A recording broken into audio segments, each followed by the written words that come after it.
Hallelujah. Praise you, Lord Jesus. Hallelujah.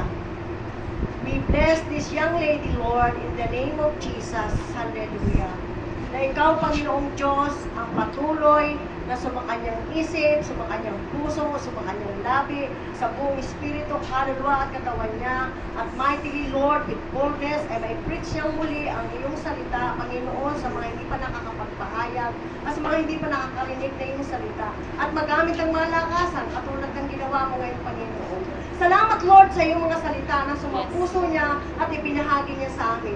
Tulungan mo may apply namin ang salita na ibinaba mo sa kanya at ibinaba niya sa amin, Panginoon, na kami ay manatiling huwag tumalikod, O Diyos, at makita sa amin ang pagkakaiba, na kami ay hindi magkukompromise sa kasalanan, hindi kami mamumuhay ng pamumuhay sa mundo, sa halip, O Diyos, mamumuhay kami ng kakaiba sa sanlibutan ito. Thank you, Lord, na kung kami ay mag-i-stay sa iyong presensya, hindi namin mararanasan ang lahat ng bagay na sinabi niya sa umagang ito. We thank you, Lord.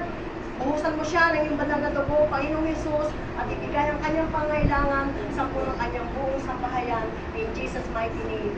Amen. Amen. Amen. Amen.